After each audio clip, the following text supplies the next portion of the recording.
right. It is 8 a.m. in Shanghai and Li Yuxuan is just waking up.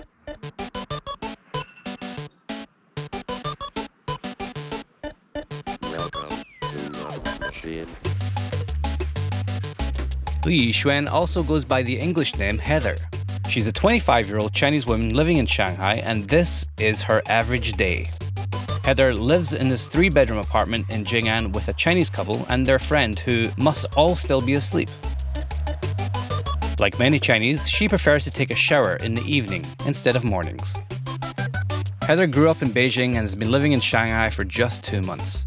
Previously, she studied PR and political science at Penn State before moving back to Beijing for 2 years and then deciding to move to Shanghai after falling in love with the city.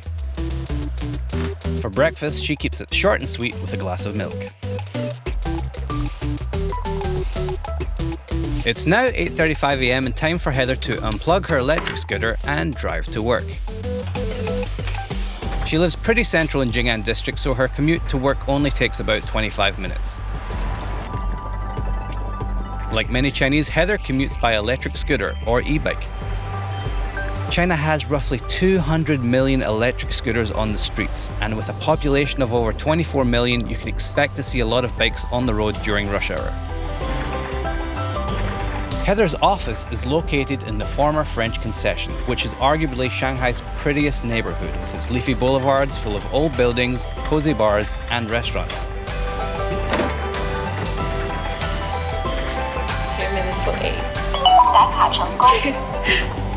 The office itself is inside an old converted lane house, also known as a shukemen. First appearing in the 1860s, these buildings are known for their Shanghainese architectural style that combine Western and Chinese elements. Unfortunately, as Shanghai expands and the infrastructure weakens under the pressure of the growing population, many older shukemen have been torn down. Heather works for a company called Baopao's, which is not your average Chinese workplace, but one that is very fitting for Shanghai. Baopao's is an English language platform that connects users to products from Chinese shopping sites such as Taobao and Tmall with added auto translations and search functionality for non-native shoppers. The site has over 52,000 registered users and has had over 3 million orders placed over the last 3 years. That is a lot of people that can't read Chinese. Okay. We will proceed with me. Thank you very much.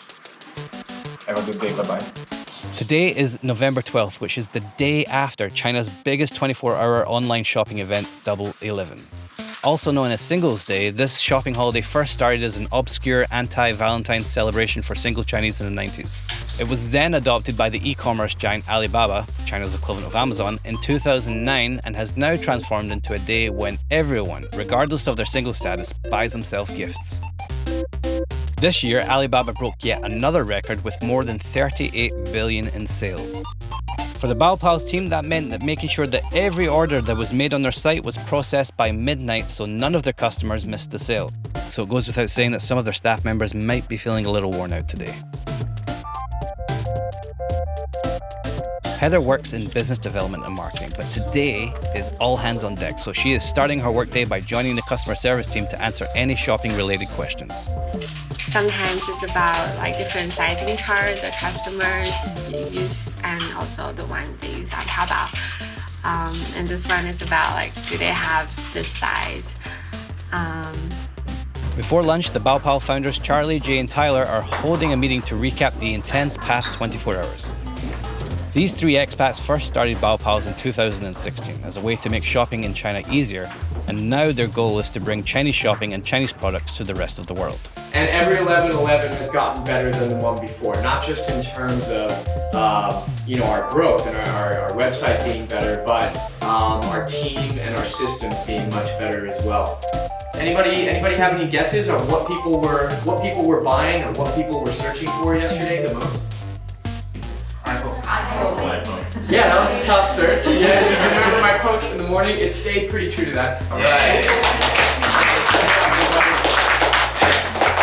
Finally, it's lunchtime, but not everyone can eat at the same time, so Heather and a co-worker, Ginger, are heading out together. With yesterday being Heather's day off, Ginger fills her in on what it was like at work. When I arrived at 8, we had like over 60 messages from people just demanding answers. So I spent all morning trying to answer their questions, and a lot of people were trying to buy expensive items and then confused about the price. So there's just a lot of confusion. Heather and Ginger are eating at a neighborhood vegetarian restaurant called Gong De Lin, which is popular for its tofu alternatives to meat dishes. Baked duck is pretty good. OK。我们要一个就是那个鸭子，香酥鸭。对，香酥鸭。香酥鸭，好的，谢谢。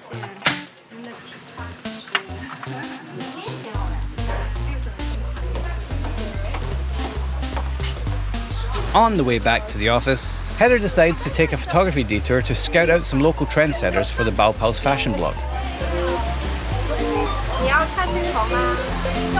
你可以看镜头。要看吗？ Being that it's a trendy area for young locals, this is an easy task, and she even met 2 Korean sisters. Oh, look, there goes the couriers with lots of deliveries. Fully loaded. Let's ask Heather what she likes to do on her days off. I just like to go with the flow, doing different things, and it'd be really nice to have like casual hangout at friends' places and playing good music and just chat, eating food. Yeah, sounds perfect. Once back at the office, Heather orders some milk tea for some of her co-workers before sorting through her photos for the fashion blog. The milk tea has arrived, and now Heather is tasked with the activity of sourcing weird Chinese products for Baopao's popular monthly blog, The Cool, The Cheap, and The Crazy. You can drink water while you have the mask. Mid-age and elderly fitness swing ball exercise. Shoulder neck hand throwing ball. Also children's toy. Go. To finish off the day, Heather has a meeting with a potential foreign customer looking to sell her products online, but let's not get in the way, let's just close that door. After a long day, work at the office is over, but now Heather has to head to another meeting.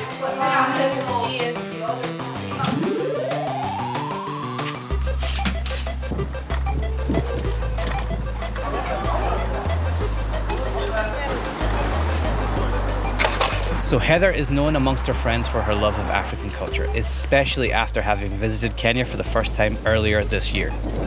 Using her skills in marketing and PR, Heather and her friends aim to organize an event to help promote African startups to Chinese business communities. Wrong direction. Now we're gonna.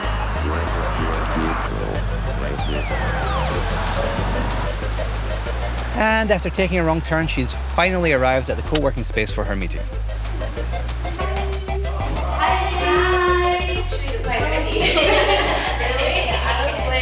Tell you what, let's just leave them to it with a sweet time-lapse, and just to let you know, while in Kenya, Heather was given the African name Makena Akini, which means happiness born in the morning, so she has 3 names, Li Yishuan, Heather, and Makena Akini.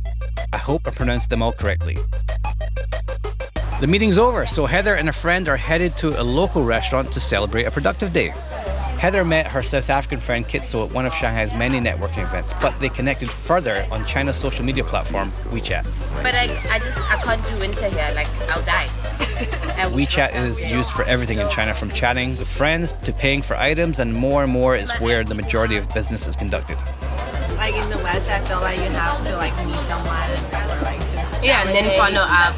Well, you can have like a WeChat connection for a long time and then only meet each other like at some point. The nachos were fast. Right. They know we're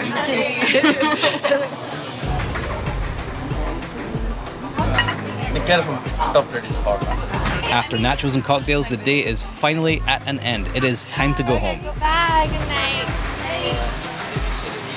Okay, now it's time to call a cab. Yeah, because I had a drink and I don't want to drive a scooter while I had a drink. So I'm gonna call it Didi. Heather is using the Chinese version of Didi, the ride-hailing app, but there is also an English version available. Luckily, Heather's electric scooter is foldable, so her Didi driver can help stow it in a trunk, and we're off. This is a good time to mention that Didi is the leading ride-hailing app in China and one of the must-have apps for expats and foreigners visiting or living in China, providing hassle-free options for getting around the city. It's 9:10 and Heather is finally home.